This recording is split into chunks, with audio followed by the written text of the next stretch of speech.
आजपासून एक्झॅक्टली 2 वर्ष आधी 9 नोव्हेंबर लगभग 2023 ला पहिला रोबोटिक नी रिप्लेसमेंट केलं होतं पनवेलचं रायगलचं. तेव्हा ही पहिली मशीन होती पनवेलची रायगलची जे आपण आणलेली पटेल हॉस्पिटल पनवेल इकडे. तेव्हा पहिला सर्जरी झाला होता 9 नोव्हेंबरला. आज 2 वर्ष झाले.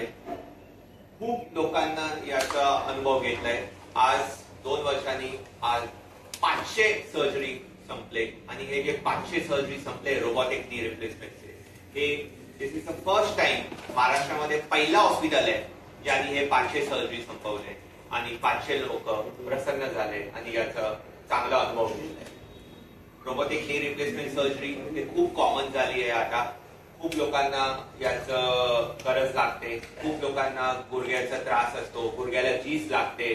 पण सगळ्या लोकांना हेच भीती असते की ऑपरेशन सक्सेसफुल होणार, ऑपरेशन नंतर मी चालणार, ऑपरेशन नंतर माझा पाय वाकणार की मी पठारीवर बसून राहणार आणि मी काय करू नाही शकणार. पण या सर्जरी नंतर जसं आपण करतो सबफास्टस नी रिप्लेसमेंट रोबोटिक रोजा द्वारा, त्याच्यानी पाय वाकतो, सरळ होतो. पेशंटचा पाय एक सगळं मुवमेंट करू शकतो, जिना चालू शकतो, बाईक चालू शकतो, कार चालू शकतो. सगळे स्वयंपाक, मार्केटचे काम, घरचे काम, ट्रेनमध्ये प्रवास, बसमध्ये प्रवास सगळं शक्य असतो.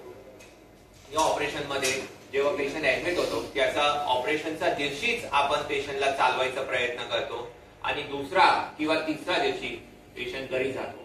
हे सगळं चांगले उपयोगी पडतं रोबोटिक नी रिप्लेसमेंट.